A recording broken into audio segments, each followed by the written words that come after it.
Olá, meninos e meninas do quinto ano. E aí, preparados para mais um dia de trabalho avaliativo? Que bom! Nossa aula hoje será de História e nós vamos revisar um conteúdo que nós já estudamos. Nós vamos revisar as invasões francesas e holandesas e a expansão do território. Então, o nosso trabalho avaliativo será em cima desses dois conteúdos, aonde vocês vão poder pesquisar de acordo com as páginas que foram disponibilizadas no roteiro, tá? Então, façam com bastante atenção, leiam com cuidado o que a questão está pedindo. Confio em vocês, tá bom? Então, vamos lá, dá início à nossa aula. Façam a agenda 31/7/2020. Disciplina: História. Conteúdo: as invasões francesas e holandesas e a expansão do território colonial. Nossa atividade será o trabalho avaliativo de 10 questões, tá? As invasões francesas e holandesas. Outras nações europeias se interessaram pelas riquezas até então conhecidas da costa brasileira, o pau-brasil e a cana-de-açúcar. O domínio do Atlântico Sul era estratégico para a economia dos europeus. Por isso, o interesse da França e da Holanda em se estabelecer nessa região.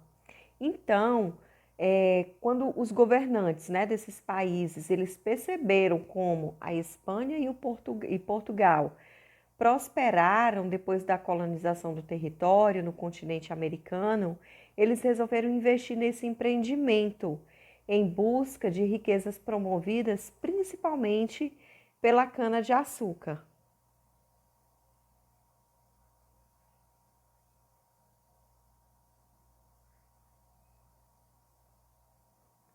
Os franceses no Brasil. Portugal não era o único país que queria explorar as novas terras americanas. De 1500 a 1530, os franceses desembarcaram no litoral brasileiro em busca do pau-brasil, interessados em apoderar-se de parte das terras. Em 1555, os franceses resolveram estabelecer-se no Rio de Janeiro e fundaram uma colônia, a qual deram o nome de França Antártica. Eles foram expulsos da região em 1567 pelos portugueses.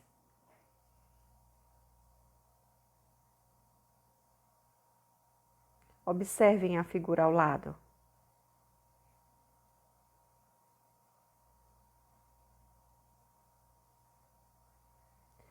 A figura ao lado está mostrando o domínio português e o domínio holandês. Foi quando eles foram expulsos em 1567 pelos portugueses.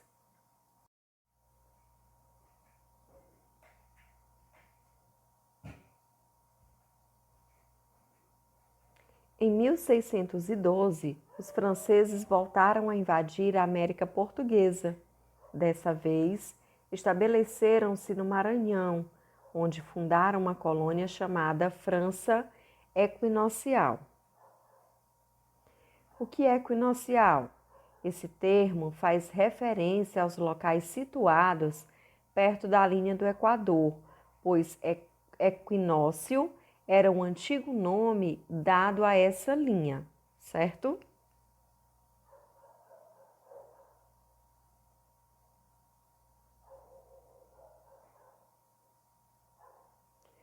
Eles construíram em uma ilha o Forte de São Luís, que deu origem à cidade de mesmo nome, que é atualmente a capital do Maranhão.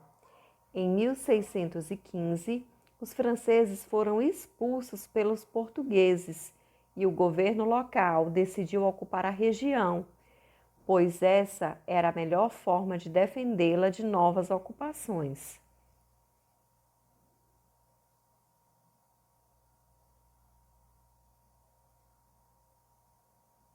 Agora observem o mapa. Esse mapa está mostrando as zonas de influências francesas e holandesas, tá? Observem bem esse mapa. De rosa, vocês estão vendo um pedacinho pintado de rosa, então é a zona de influência holandesa. E de verde, a zona de influência francesa.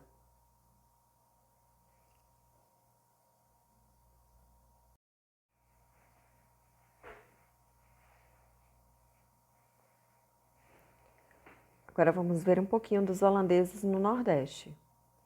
Outro país que teve interesse nas terras brasileiras foi a Holanda. Inicialmente, holandeses e portugueses eram parceiros comerciais na produção açucareira. Porém, em decorrência da União Ibérica, em 1580 e 1640, o rei espanhol Filipe II passou a ocupar o trono português. Os holandeses queriam garantir o retorno dos investimentos realizados durante a parceria com os portugueses. Então, os holandeses, eles eram inimigos da coroa espanhola. Por isso, o conflito de interesses culminou com a invasão holandesa no Brasil, após essa União Ibérica, quando o rei espanhol passou a comandar Portugal e Espanha.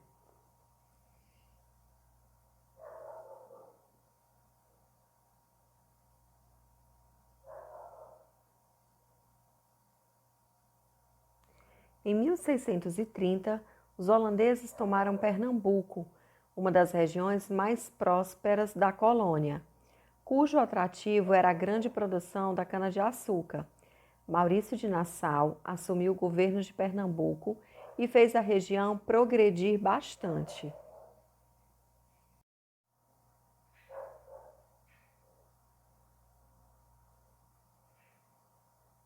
Holandeses no Nordeste. Continuando.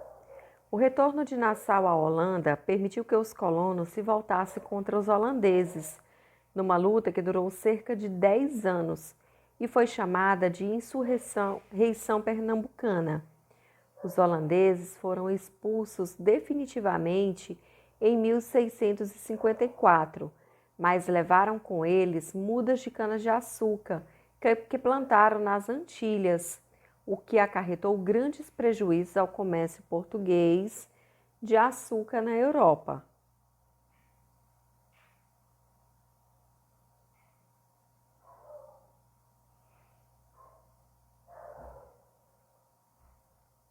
Curiosidade: Maurício de Nassau.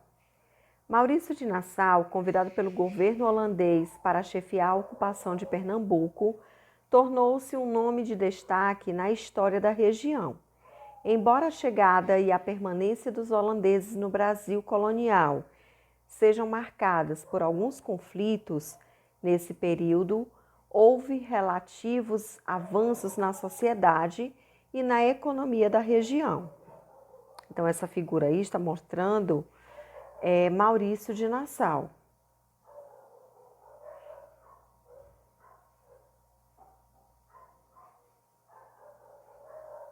Foi graças ao governo de Maurício de Nassau que a capitania de Pernambuco se tornou pioneira na tolerância cultural e religiosa. Nela eram permitidos os mais diversos cultos religiosos, como os do candomblé e os do judaísmo, que eram proibidos em outras partes da colônia. Também, graças ao governo, melhoraram as condições de vida da população, que passou a contar com saneamento e planejamento urbano. A expansão do território colonial. Observem o mapa abaixo. Esse mesmo mapa está lá no livro de vocês, na página 78.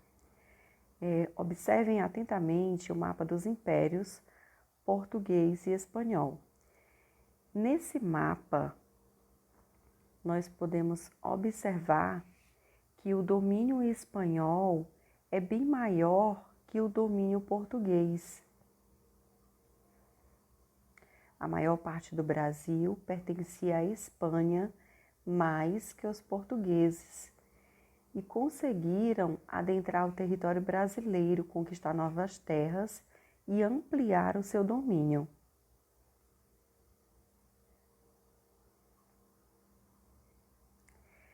Pela localização do meridiano do Tratado de Tordesilhas, a maior parte das terras que hoje formam o Brasil pertencia à Espanha, como nós vimos lá no mapa. Foram os exploradores, conhecidos como bandeirantes, que iniciaram a ocupação do interior destas terras. A ocupação foi feita por meio de estradas, missões religiosas, bandeiras e pelo desenvolvimento de atividades como a mineração e a criação de gado.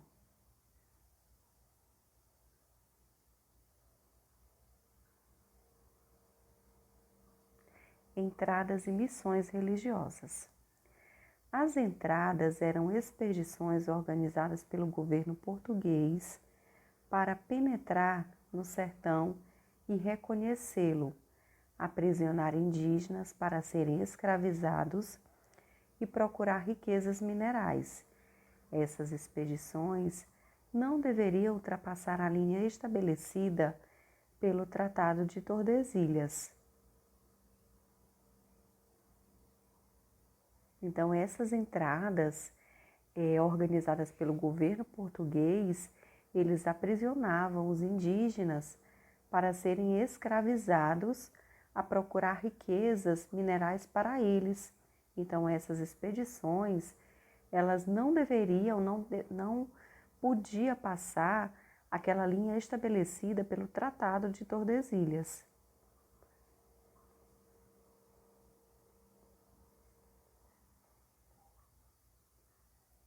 Nas missões religiosas, muitos padres jesuítas e missionários penetraram no interior do território colonial com o objetivo de catequizar os indígenas. Nós já vimos, em outras aulas, que a missão dos jesuítas, ao chegar ao Brasil, foi exatamente essa, foi catequizar os índios, para que os índios deixassem de lado a sua cultura, a sua crença, a sua religião e passasse a seguir essa linha de pensamento dos jesuítas.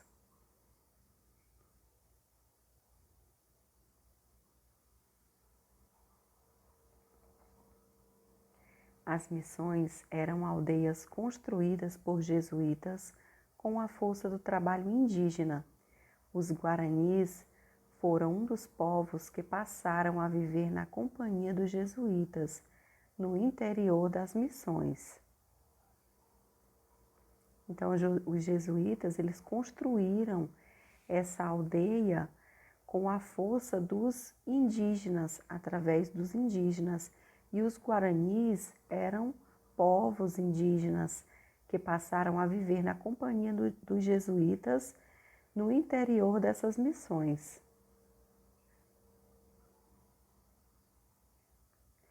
O trabalho dos missionários foi importante para a expansão do território colonial português, pois as missões geravam núcleos de ocupação interior.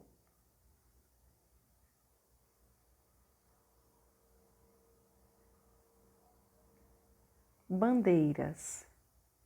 As bandeiras eram expedições que não estavam ligadas ao governo. Fazendeiros, comerciantes e aventureiros partiam geralmente da vila de São Paulo com a finalidade de aprisionar indígenas e procurar riquezas minerais. Os bandeirantes não respeitaram o limite do Tratado de Tordesilhas e assim embrenharam-se pelo interior, chegando a atingir terras espanholas. Com isso, colaboraram para a ampliação da colônia portuguesa. Então, esses bandeirantes, eles não respeitaram esse limite que não podia ultrapassar a linha do Tratado de Tordesilhas.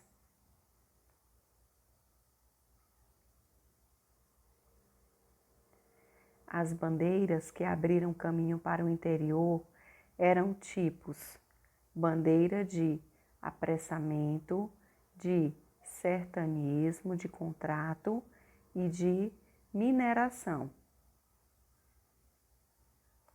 Bandeiras de apressamento, o que eram? A finalidade era aprisionar indígenas e vendê-los como escravos para os engenhos de cana-de-açúcar, porque nos engenhos de cana-de-açúcar eles trabalhavam com a mão de obra indígena, a mão de obra escrava.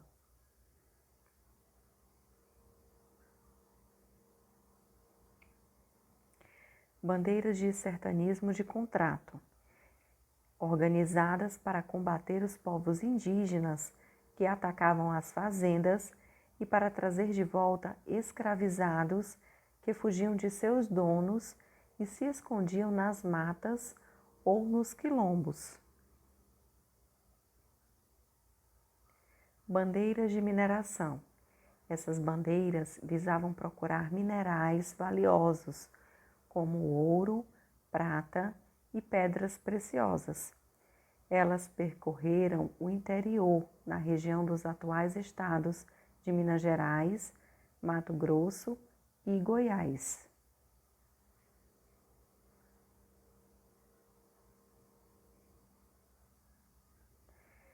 A mineração promoveu a ocupação portuguesa do interior da colônia. A abertura de caminhos ligando a região das Minas a outras áreas possibilitou a circulação de pessoas e mercadorias por vias aéreas. Além disso, o crescimento dos vilarejos nas áreas de exploração do ouro foi bastante incentivado nesse período. Ou seja, a exploração desses vilarejos ele foi bastante incentivada nesse período. Por quê? Porque as pessoas elas passaram a se deslocar para essa área em busca da exploração desse ouro.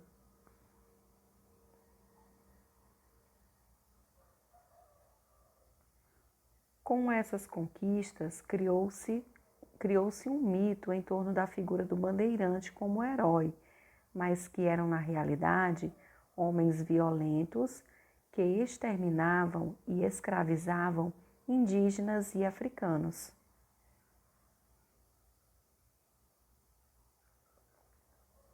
Mineração.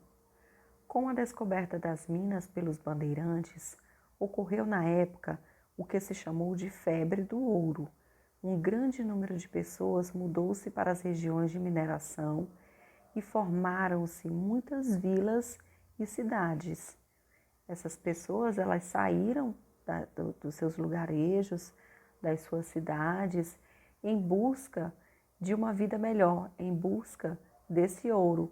E passou a se chamar febre do ouro por isso, porque um grande número de pessoas mudou-se para as regiões de mineração e formaram-se essas vilas e cidades.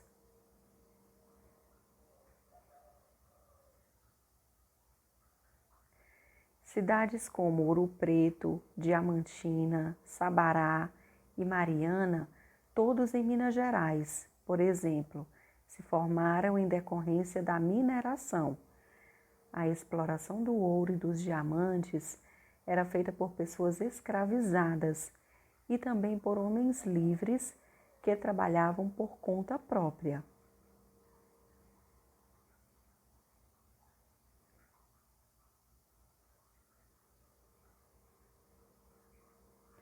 Os exploradores não ficavam com todo o ouro que extraíam, pois a coroa portuguesa cobrava muitos impostos.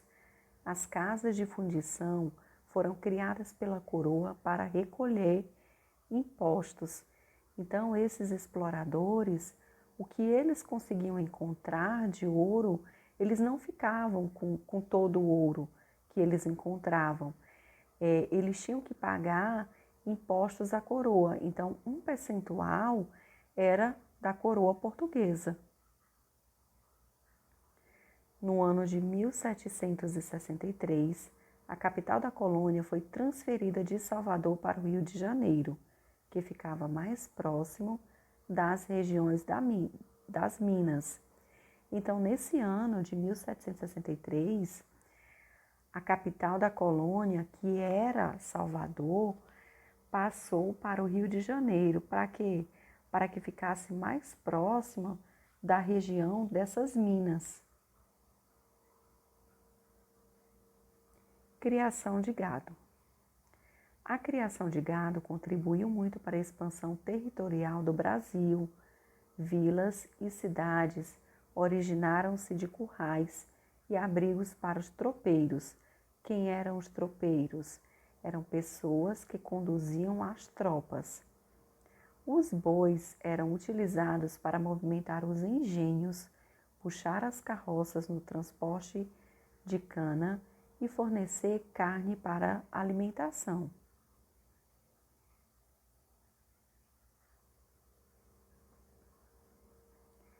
No início, o gado era criado no litoral, próximo às fazendas de cana-de-açúcar, mas pela necessidade de melhores pastagens, os rebanhos foram sendo levados para o interior da colônia.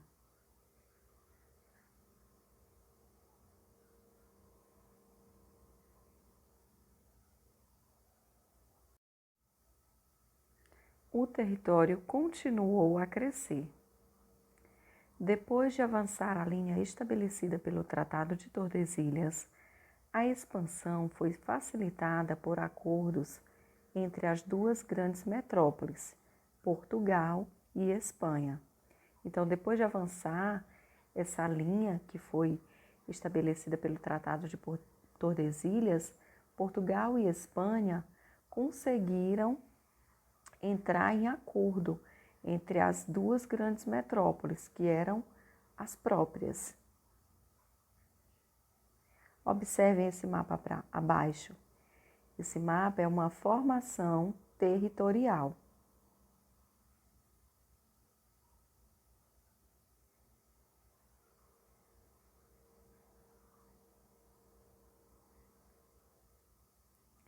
Em 1750, foi assinado o Tratado de Madrid, que acabou com a divisão estabelecida pelo Tratado de Tordesilhas e definiu que cada metrópole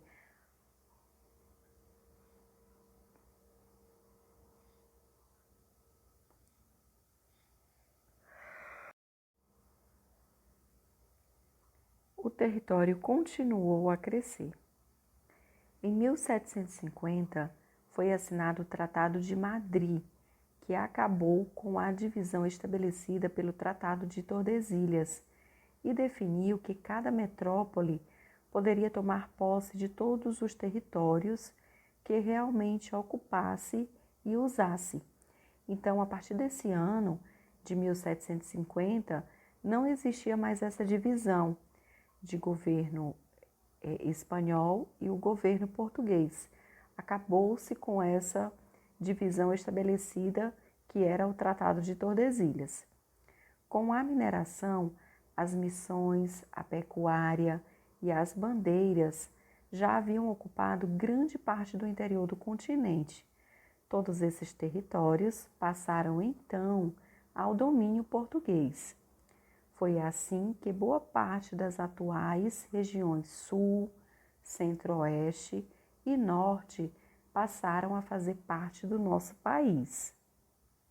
As revoltas no Brasil. As riquezas encontradas nas colônias eram levadas por sua metrópole. Isso aconteceu no Brasil colonial, primeiro com o pau-brasil, a seguir com o açúcar e depois com o ouro. Então, todas essas riquezas que eram encontradas nas colônias eram levadas por sua metrópole. Que riquezas eram essas? Primeiro foi o pau-brasil, segundo o açúcar e depois o ouro. Então, essa foto aí está mostrando o pau-brasil.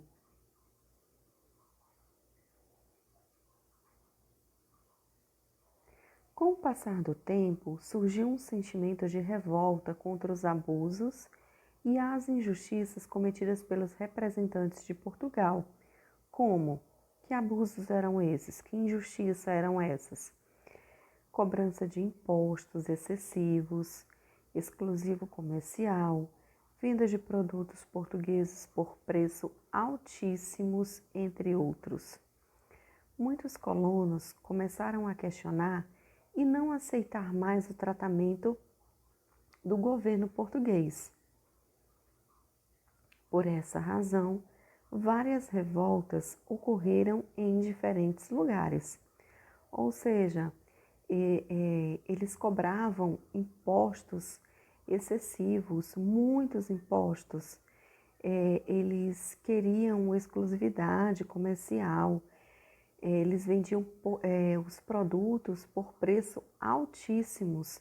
Então, devido a essas coisas, então começaram a acontecer as revoltas em diferentes lugares.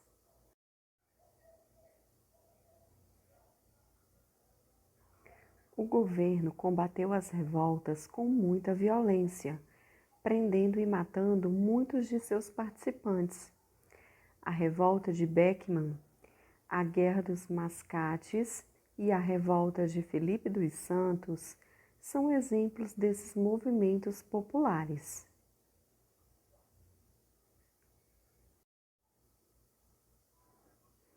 Agora vamos ver um pouquinho sobre a revolta de Beckman. Essa revolta, ocorrida no Maranhão entre 1684 a 1685, teve como motivo o descontentamento dos colonos com a exploração de Niterói, no Rio de Janeiro. Companhia de Comércio do Maranhão, que comprava os produtos da região por preços baixos e vendia os produtos que vinham de Portugal por preços altos.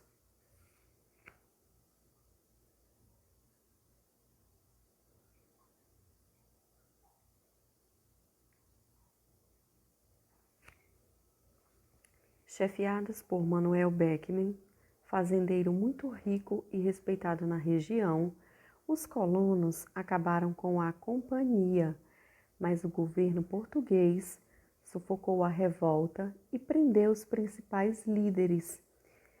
Manuel Beckman foi condenado à forca. Então, esses fazendeiros, que eram muito ricos e respeitados na região, eles não admitiam essas coisas. Os colonos acabaram com a companhia, mas o governo português meio que sufocou a revolta e prendeu o principal líder, que era Manuel Beckman, e ele foi condenado à forca. E agora vamos ver um pouquinho sobre a Guerra dos Mascates.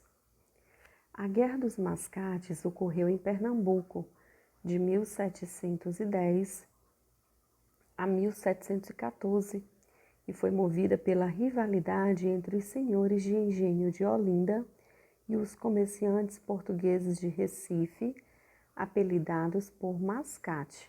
Então, essa guerra aconteceu entre esses anos, de 1710 a 1714, e ela foi movida pelos senhores de engenho de Olinda e os comerciantes portugueses de Recife.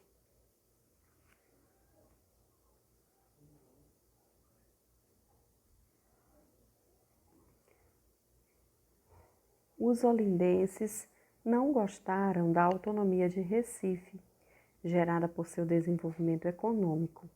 Assim, revoltaram-se e invadiram a cidade vizinha. Para acabar com as lutas, o governo português mandou um novo governador para a região. Recife tornou-se a capital da capitania de Pernambuco, ocupando o lugar de Olinda.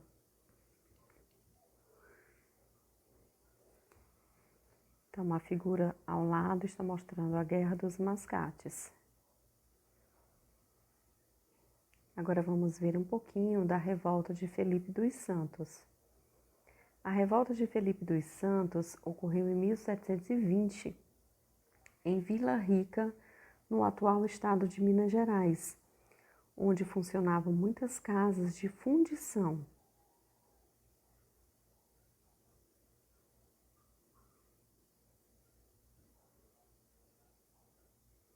Os moradores, chefiados por Felipe dos Santos, revoltaram-se e exigiram que o governador diminuísse os impostos e fechasse as casas de fundição, que era responsável por regulamentar a circulação do ouro, evitando o contrabando do minério na forma de pepitas ou em pó, e também por reter a parte da coroa portuguesa estipulada em 1/5 do ouro extraído das minas. Então, esses moradores, eles estavam cansados de tanto pagar impostos altos. Então, eles se revoltaram e exigiram que o governador diminuísse esses impostos e que fechasse essas casas de fundição, que eram as casas que regulamentavam a circulação do ouro. Assim, eles evitariam o contrabando do minério na forma de pepitas ou em pó. E também por reter a parte da coroa portuguesa, que toda a riqueza encontrada, eles tinham que dar 1/5 do ouro extraído das minas para a coroa portuguesa. O governador, apanhado de surpresa, fingiu atender aos pedidos, mas não cumpriu sua palavra e mandou seus soldados invadirem Vila Rica. Os chefes do movimento foram presos. Felipe dos Santos foi enforcado e seu corpo esquartejado em praça pública. Então, o governador, ele não concordou com isso, ele só fingiu atender aos pedidos, mas não cumpriu com a sua palavra. E o que foi que ele fez? Ele mandou que seus soldados invadissem a vila, que era conhecida como Vila Rica. E os chefes desses movimentos, que foi Felipe dos Santos, ele acabou sendo enforcado em praça pública, esquartejado e enforcado em praça pública. Agora vamos ver um pouquinho da Inconfidência Mineira. A Inconfidência Mineira ocorreu em 1789, também em Vila Rica. Ela foi motivada pela decadência das minas de ouro e pela cobrança abusiva de impostos por parte da coroa portuguesa. Então, a figura aí ao lado, vocês podem observar que é uma mina.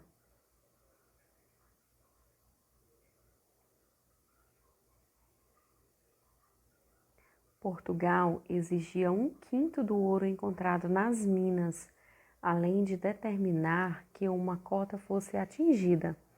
Contudo, apesar da queda da produção das minas, a cobrança não foi revista. Descontente com essa situação, fazendeiros ricos e instruídos, donos de lavras e militares descontentes resolveram agir. Poucos integrantes do movimento não possuíam grandes riquezas. Um deles era Joaquim José da Silva Xavier, que era conhecido como Tiradentes.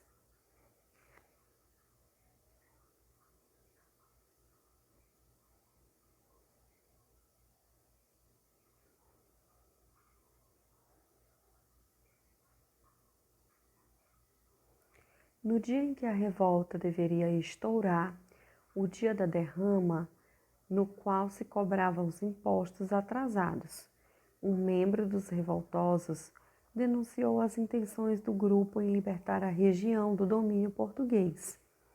Os inconfidentes foram julgados e condenados. A condenação de grande parte deles foi viver longe da América portuguesa. A de Tiradentes, a morte. E ele morreu no dia 21 de abril de 1792. Ele foi enforcado e foi esquartejado.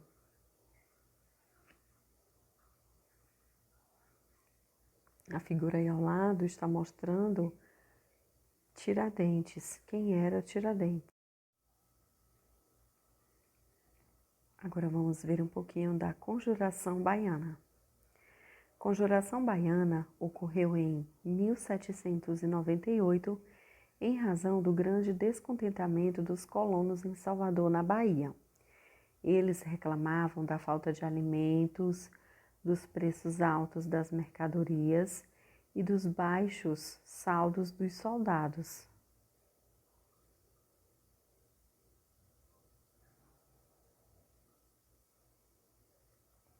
Esse movimento teve a participação de muitas pessoas, como alfaiates, negros escravizados, soldados e pequenos comerciantes, ao lado de pessoas letradas e de padres. Os objetivos da Revolução eram libertar a colônia de Portugal e transformá-la em uma república, acabar com a escravidão, aumentar os saldos dos soldados, melhorar as condições de vida da população mais pobre.